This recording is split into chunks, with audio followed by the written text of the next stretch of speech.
Well, hello, and this is Zippy Duvall. I'm president of American Farm Bureau, but I'm a farmer from Georgia, and I love my job.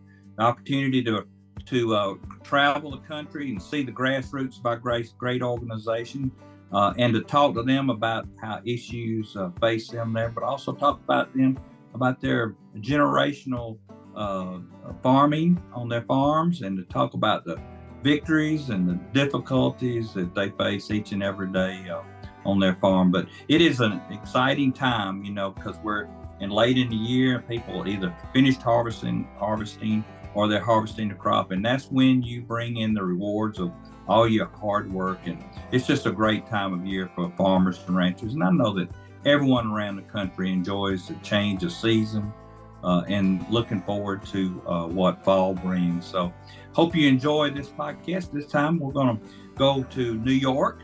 I had the opportunity to go to New York and spend a couple of days traveling around talking to farmers in Western New York. And it was absolutely beautiful there during that time.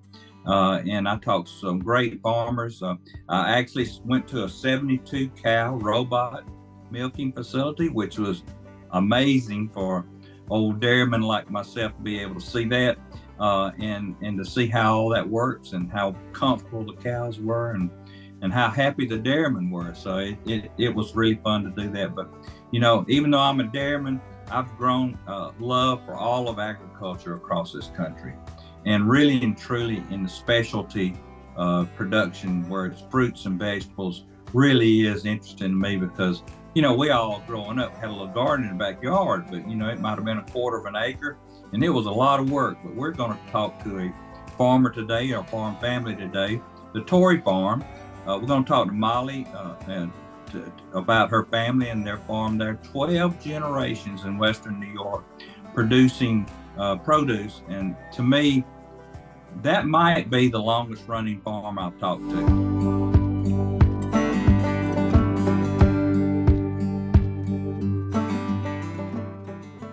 Molly is joining us, and she helps run her family farm alongside of her brothers and sisters.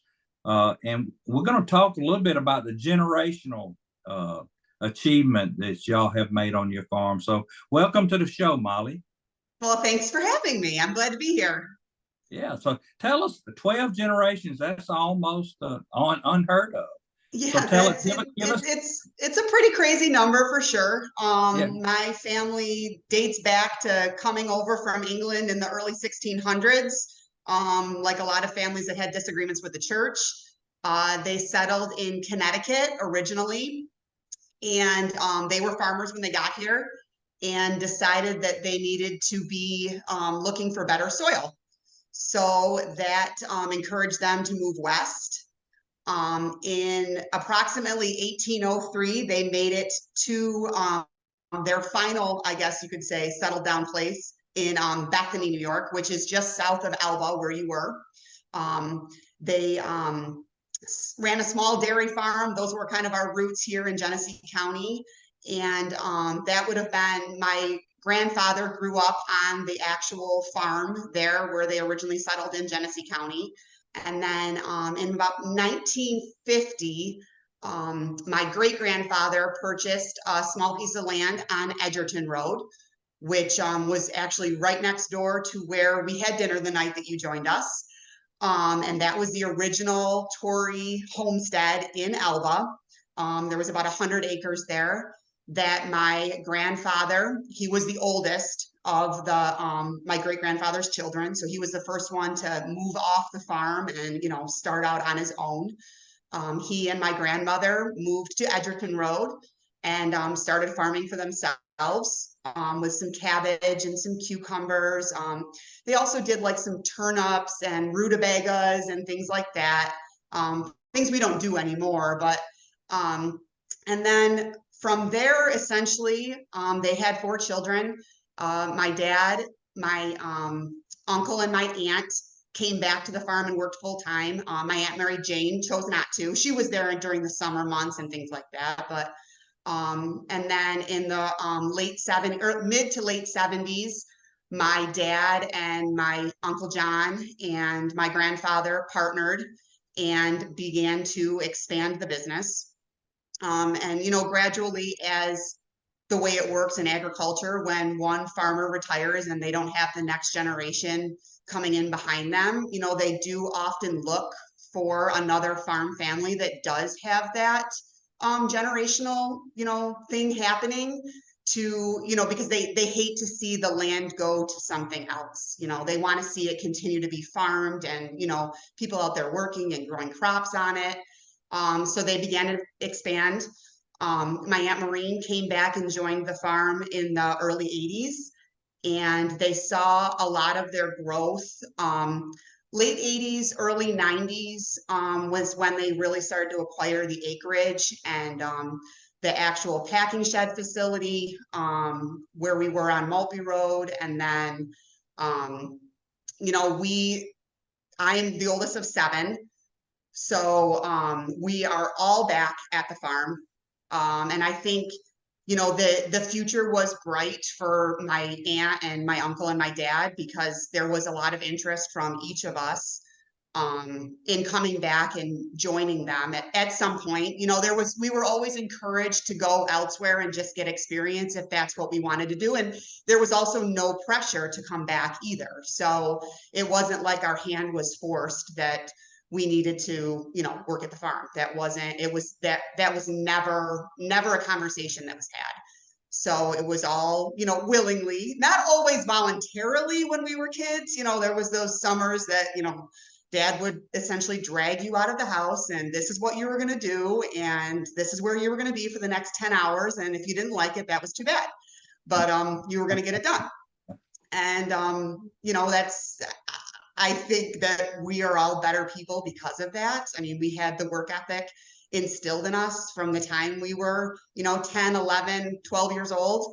My mom's rule and my dad's rule was if you could feed yourself and, use the facilities alone, you were allowed to go to work with Dad. So it was, there wasn't a whole lot of babysitting happening, but yeah, so we eventually, I thought I was going to be an elementary teacher. So go figure. I started, I went to college and went 2 years for early childhood development. And I thought to myself, what am I doing? Like, this isn't, I want to be on the farm. Like, I want to be with my dad every day and my brothers and sisters. And a few of my brothers and sisters, ended up at Cornell, graduated with, ag degrees and, finance and, different, specialties.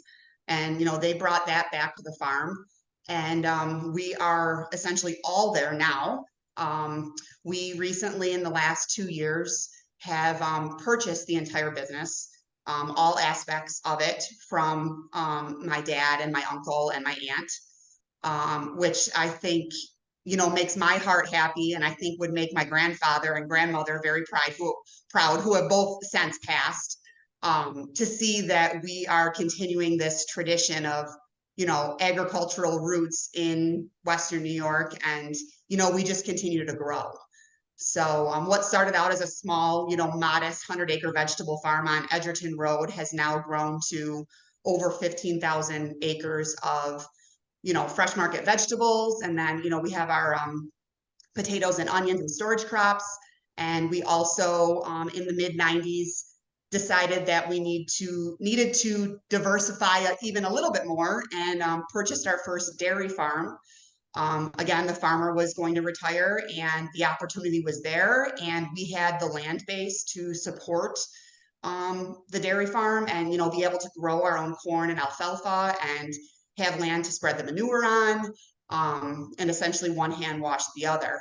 And then after we purchased that dairy farm, which we still are currently milking 800 cows just on a traditional stall, tie rotary or tie parlor, we also purchased another dairy farm in 1998-ish, up in Lindenville, New York, where we have continued to expand. In 2015, we fired up our 72 head rotary, and have been, we just put up 2 new barns this summer that we will hopefully be able to be milking at capacity, which is about 3,200 cows up there. Right now we're about 2,900, but Yeah, so we're hoping by like next spring, summerish, we'll be at 3,200, and then that parlay will be used at capacity.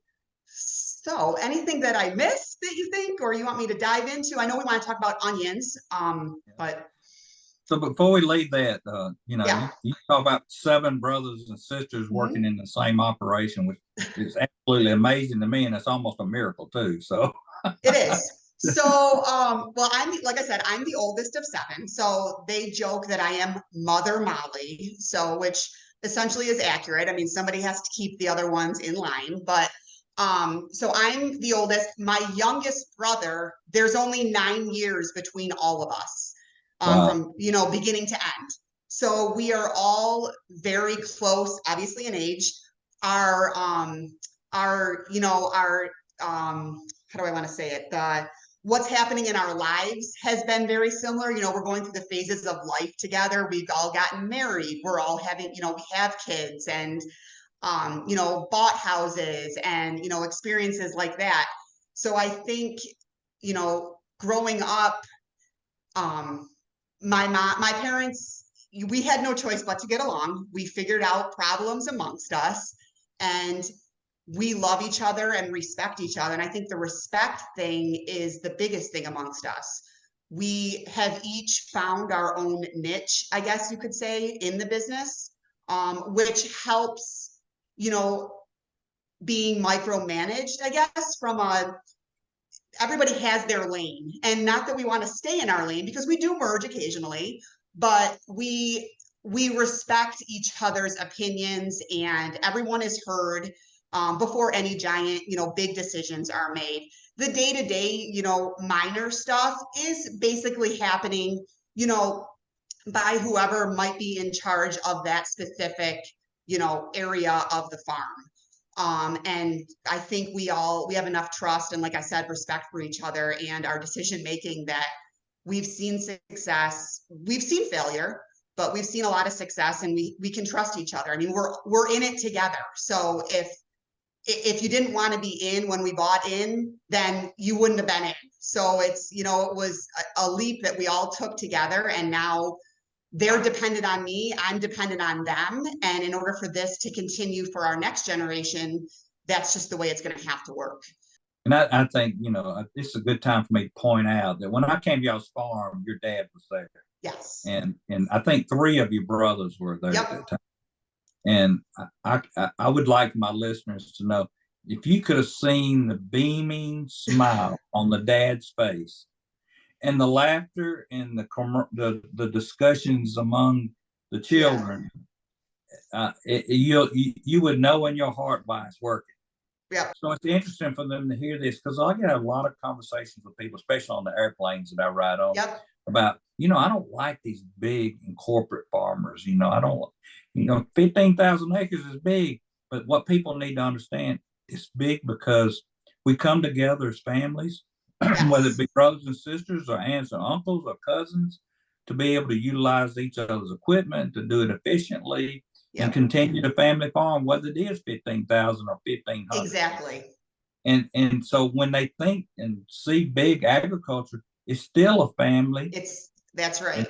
95, 96% of the time, it's still a family organization running that.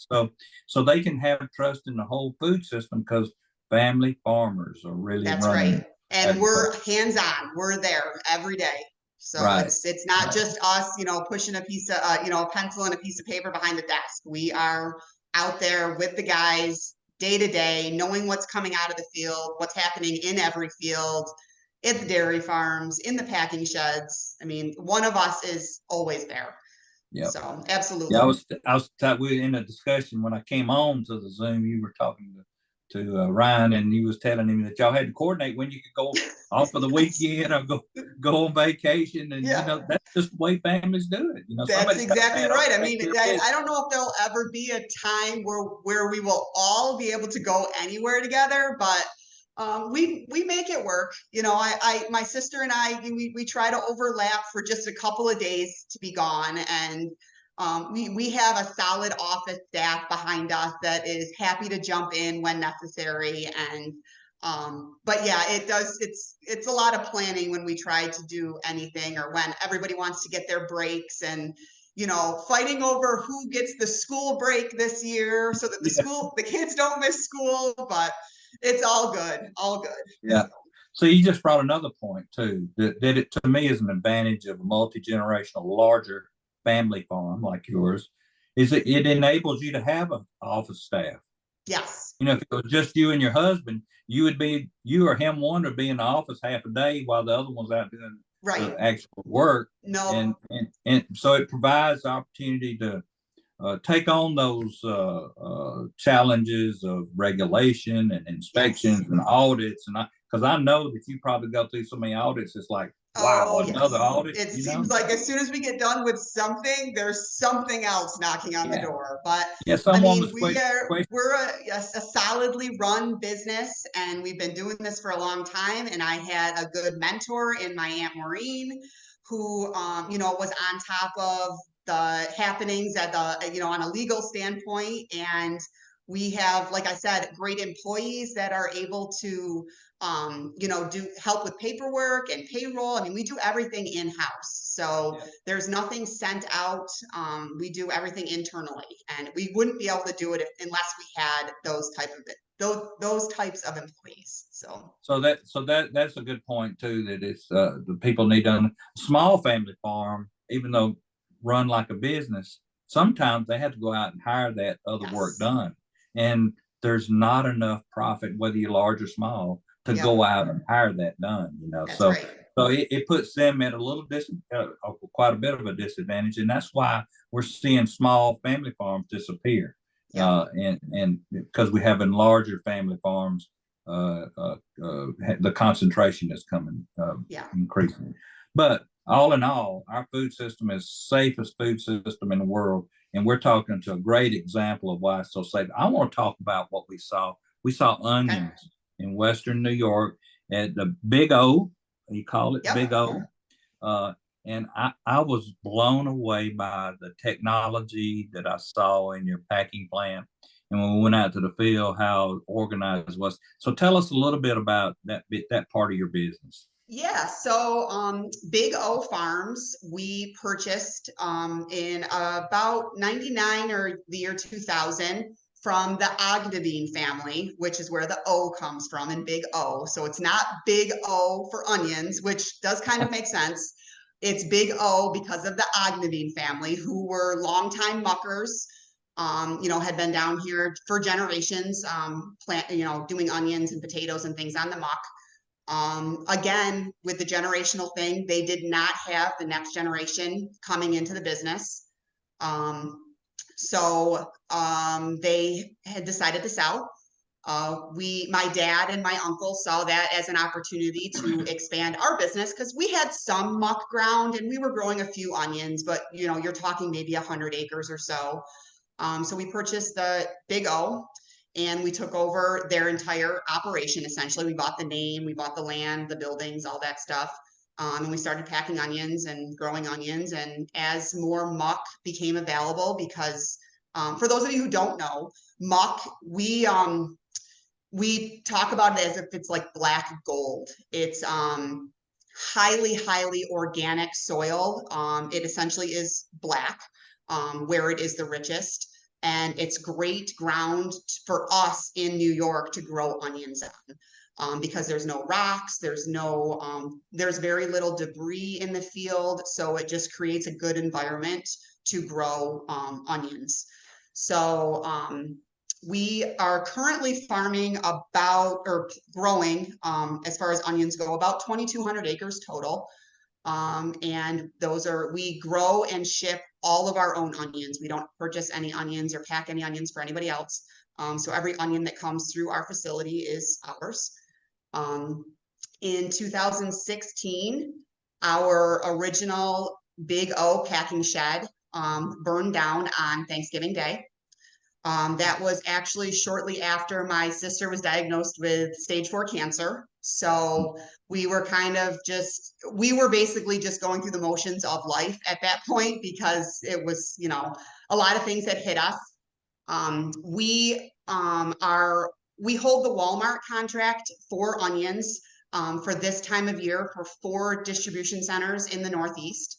And we had to continue to figure out how to pack onions because Walmart needed onions and we still needed to ship onions. So at Thanksgiving dinner at my parents' house, my brothers and my dad, and, we were all just trying to figure out what our next step was because our packing shed essentially had burned down. We had a small line that, hadn't really been utilized, but my brother Travis is the ultimate optimist, which I feel like everybody needs one in their family because I consider myself a realist. I'm not a pessimist or an optimist. I just see it as it is and I say it as it is.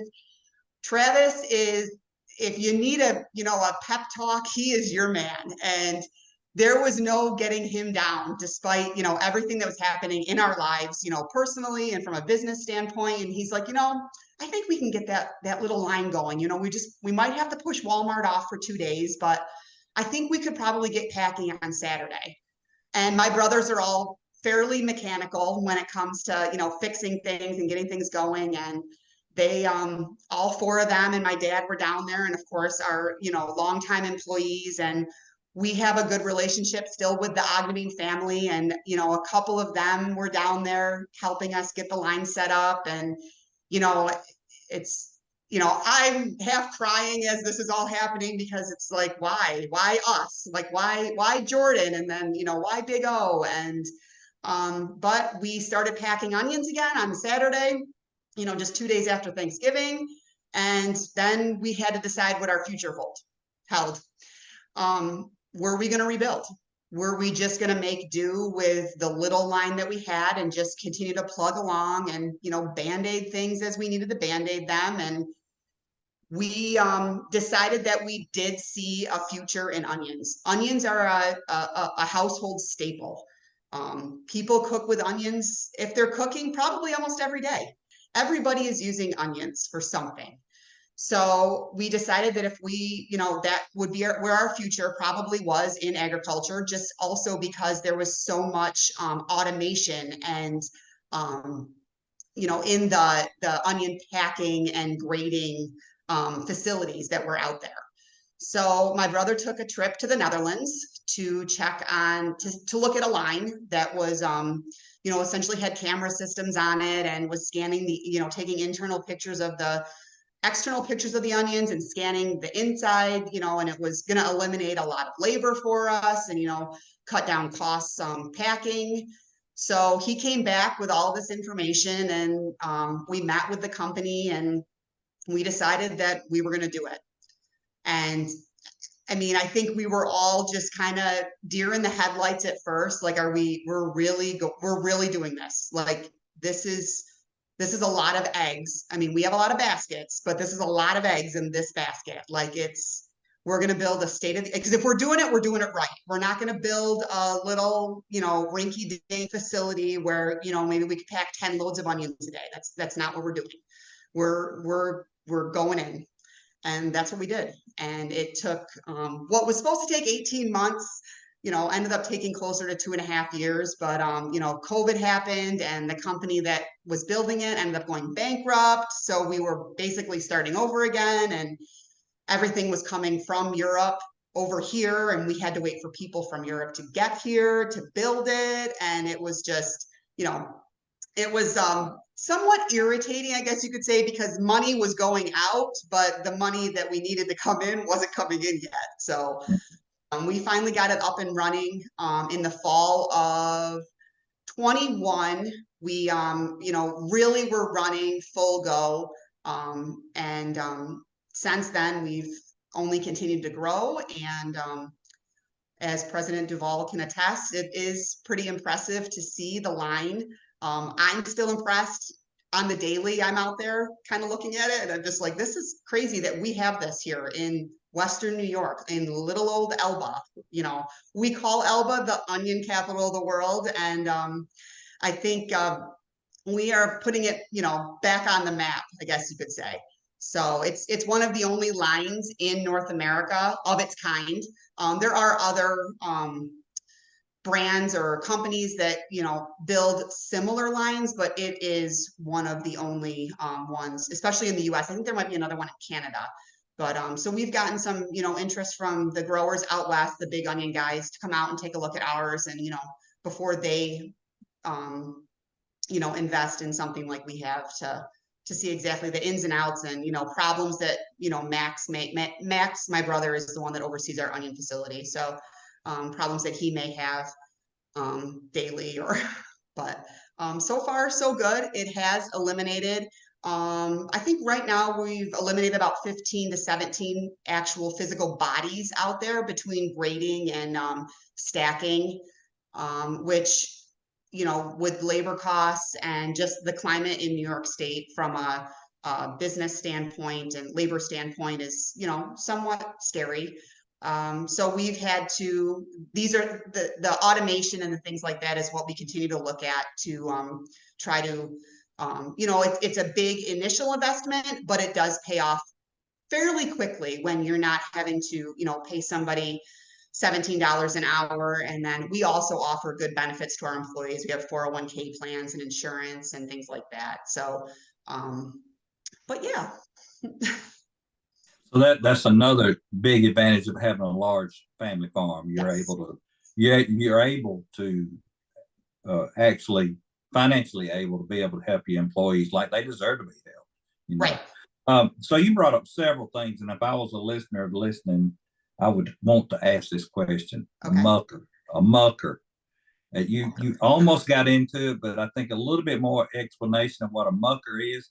And I know that not all of Western New York is muck. So right. Give us some idea how big that area is and what an actual mucker is. Yeah, for sure. So some of the early settlers in Elba are coming to Elba in Genesee County. In the very northeast corner of Genesee County and our bordering county, Orleans County, there essentially was a swamp, basically, and it was full of trees and just it was wet, but they saw the potential of what could be. So they dug ditches and they removed the trees, and they essentially drained the swamp, and then cleared it and gradually began to farm it. So I guess you could compare it, for those of you who don't know soil types, it's almost like peat moss. Is kind of like the consistency of it, because it has so much organic matter in it. So like trees that have composted, and just like, different plants and things over the years that have just, created this soil essentially. And it is highly erodible. So down there on the muck, you'll see lots of ditches, and then also hedges that we plant, so that it doesn't essentially blow away. Because on a windy day, if you're driving, heading northeast, and you look up, it'll look like, something is on fire, but it essentially is the muck blowing away. But so we do a lot of cover cropping to prevent that after our crop comes off, so that it's protected throughout the winter months, and that's just good for the soil also. But it basically, so we refer to ourselves as muckers, is anybody that works down on the muck or has a family farm on the muck. And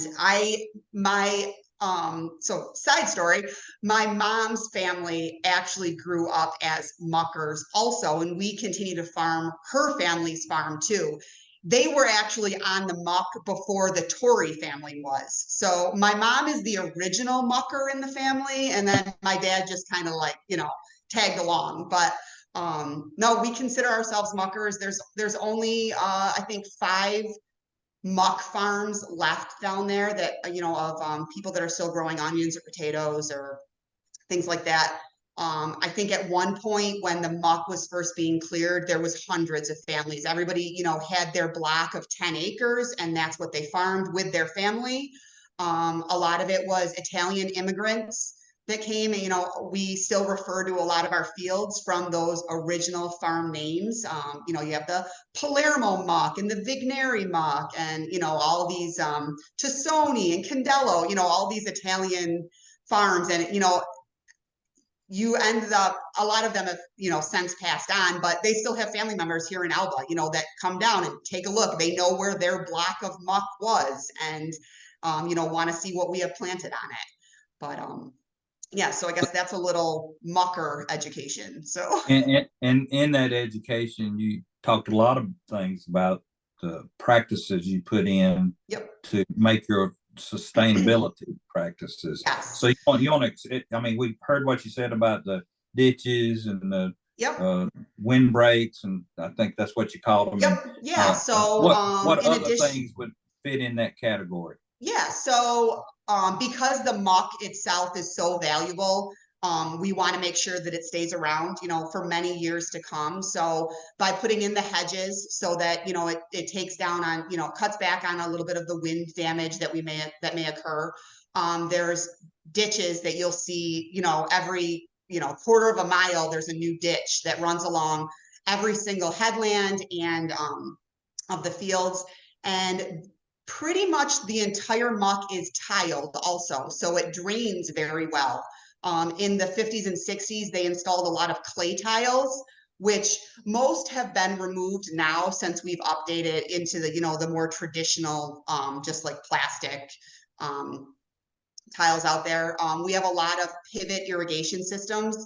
So there's, if we get a block of, 120 acres of muck, there'll be a, a pivot that makes a complete circle on that. So we're able to, irrigate when needed. And like I said, the drainage is great because it doesn't stay wet for very long when it does rain a lot, as long as, the tiles are clear and things like that, and the ditches aren't too high. But yeah, cover crop, that goes on basically right after we're done harvesting. As soon as the crop comes off, we'll go back and put a cover crop on for the winter.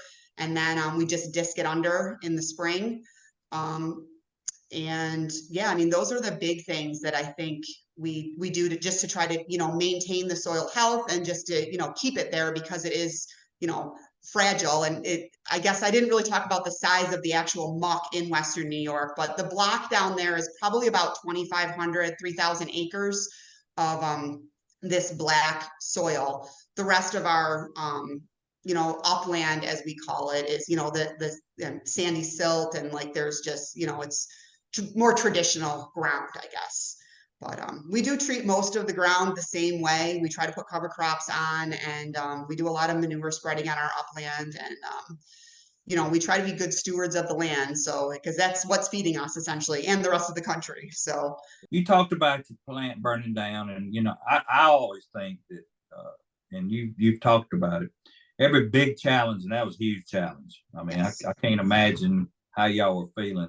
Every challenge, there's great opportunities. And that great opportunity was to upgrade, maybe do away with some jobs. Not that you wanted to do away with jobs, no. Kind of forced into it. Yes. And be able to do things more efficiently. But people still go to the grocery store and they pick that piece of fruit up or vegetable up, they look at it, and you're taking a picture, 300 pictures of that onion. They can be assured there's not a spot in it.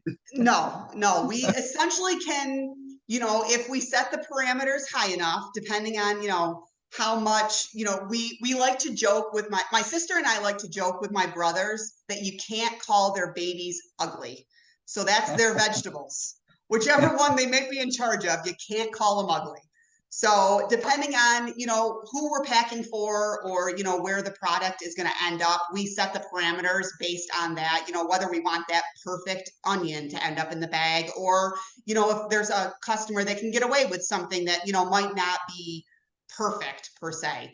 So, the onions basically go over, we call it the E-grader, and they are falling in their own individual cup. And the system knows what onion is on what cup as it's going through the line. So it gets 3 pictures taken of it, of the top and 2 sides. And then it also scans like an infrared light through the center of it to see how much water is in the center, so that they know that if it's rotten in the very middle, which you might not be able to tell from the outside, because a lot of times onions are still hard, but the very center might be bad. Or if it's just perfect. And then it will go through, after it goes through those cameras, it gets flipped over onto another set of cups, and 3 more pictures are taken of the other 2 sides and the bottom. And then based on whatever parameters my brother has set in the computer that day, the onion will exit the line and either go right to the packing line if that's the onion that we want to pack based on its size or quality, or it will go into a box for storage to be packed later. It could also potentially just go right to the junk belt, which we just we haul our onions out just to be composted. And then yeah, they either get packed or they get stored on a drying wall and until they're ready to be packed based on, you know, the size and the quality. So we pretty much only grow yellow Spanish onions and reds here in Elba. We don't have the climate for white onions, which traditionally come from out west. It needs to be hot and dry. We're a little bit too humid for those to grow successfully here. So we just stick to what we know. And we typically ship about 10 months out of the year. We start late July and we will go through usually the end of May, give or take. We are able to start early in July because we ship a lot of seed out to Arizona. We have a grower out there that gets our seed started into transplants. And then we get the transplants, they pull them and ship them back here to us so that we can start planting actual onion plants early April. That just depends on Mother Nature. There's been years that we've planted in March, but typically we're full go by April 15th, you know, really getting, you know, onions in the ground. Primarily, it's mostly plants, and that's basically just so that we can get going earlier up here and just so that we can get some more size on the onions. We plant about 1,300 acres of transplants, and then the other, you know, 600 to 700 is in just direct seeded. So we are still harvesting now. We're, you know, the final countdown is on, but Mother Nature hasn't been too cooperative this weekend. You know, we got a couple hundred acres left to go. And so hopefully in the next, you know, 7 to 10 days, we get a couple of good hot, you know, not hot, dry, sunny days. It dries out pretty fast down there. And we'll be able to get the rest out of the field. So the one thing I want to sum up with is, so all the challenges y'all face, 12 generations, what does Molly Torrey see for the Torrey farm in the future, and where do you think it's going? Okay, well, I think a lot of when we decided we had to rebuild, I think in the back of our minds were our kids. And my parents have 20 grandchildren and growing. And the oldest is only 13, so we have a lot of time left before anybody is actually, you know, really committed to being here. But I think just like my grandfather wanted to see my dad succeed and my uncle and his, you know, their siblings, my dad wanted the same for us. And I want the opportunity to, I guess, be there. Whether or not they take it is completely up to them. But I'd like to think that we're, you know, essentially, you know, putting in the groundwork and, you know, hopefully the, you know, framework for them to come back in some capacity. I mean, we joke that in the 20 of them, we don't need all farmers. You don't have to be a farmer. If you don't like the dirt, that's fine. We could use a lawyer, an accountant, you know, an agronomist. I mean, there is a mechanic. I mean, the sky is the limit. And if you don't want to go to school, that's okay too. I mean, a couple of my brothers, education, school, that it wasn't their thing. They were hands-on. They just wanted to farm. And I think we'll have some kids like that just want to farm. They don't, you know, the farming is the easy part. That's the fun part.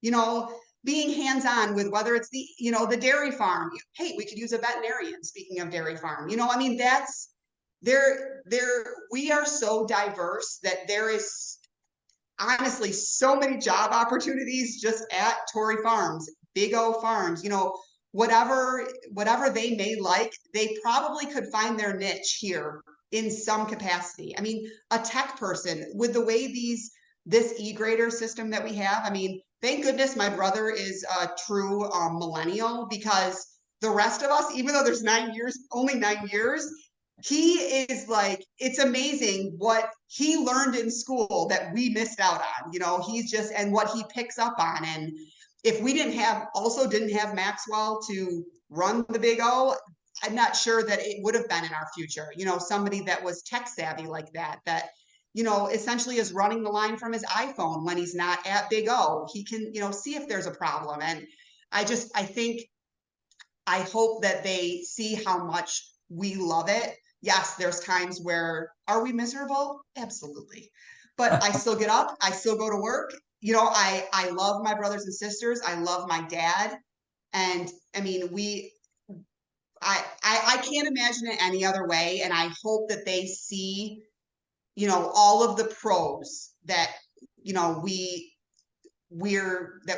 have, and, you know, what we're doing for this country and for our, you know, just our industry, and how proud we are of that. And I hope that one or all of them, who knows? I mean, there's lots of different, I guess, options for them, but I guess we would encourage them to come back if they don't want to. We wouldn't write them off, obviously, but there's lots of opportunity here. And I think, you know, like I said, whether they want to be a farmer, you know, a stereotypical farmer, hopping a tractor and, you know, fit ground all day, or if they, you know, want to do something else that could benefit our farm. And maybe it's in DC lobbying for whatever we're going to be lobbying for, you know, in 15 or 20 years, or, you know, but I just hope that they're happy and that they see that we love what we do, and that's all that we can hope for. So one last thing. Yeah.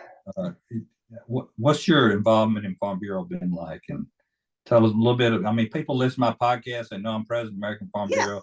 Tell them as a farmer what American Farm Bureau or Farm Bureau means to you. Yep. So we obviously have our local county farm bureau. We're involved. We appreciate everything that they do when they go to Albany to be our voice here in New York State, and also you guys at a national level.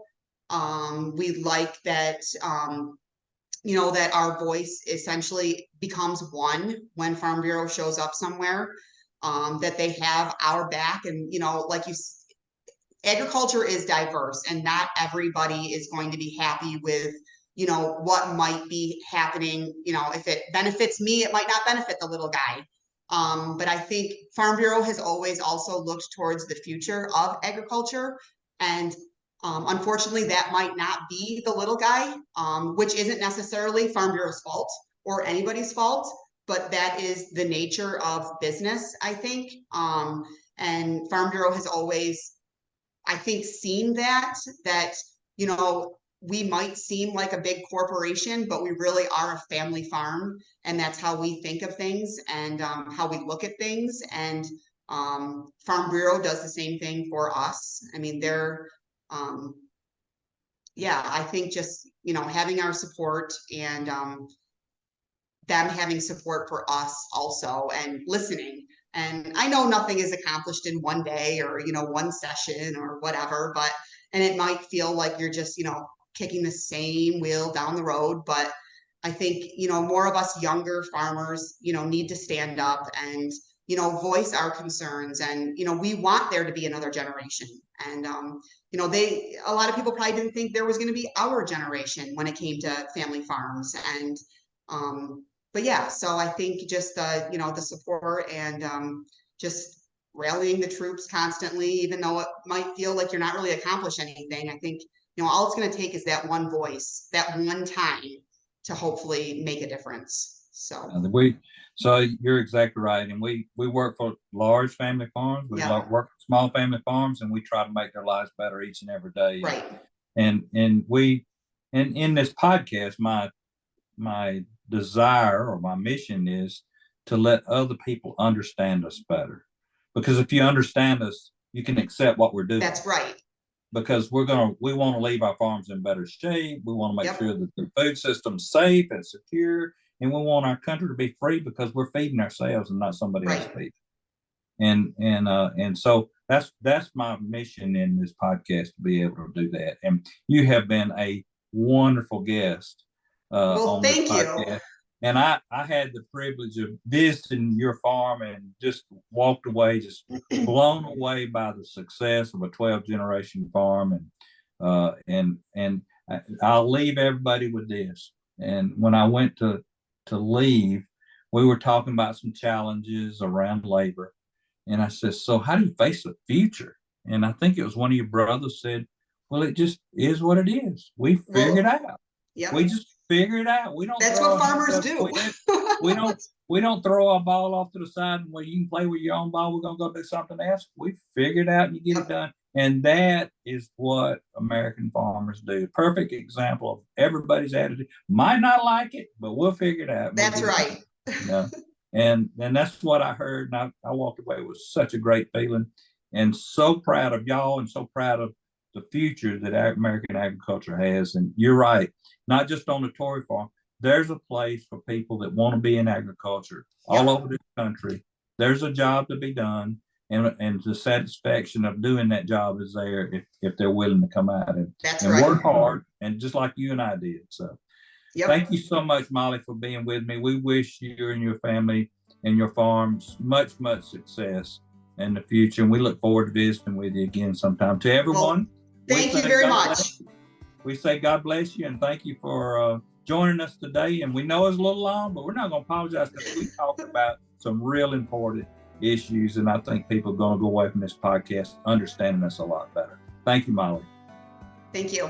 Thank you for joining us for this episode of Farmside Chat. Please be sure to subscribe so that you never miss an episode. And while you're at it, take a minute to rate and review the podcast. This helps us continue to bring you farm fresh content that everyone can enjoy. Until next time, thank you and God bless you.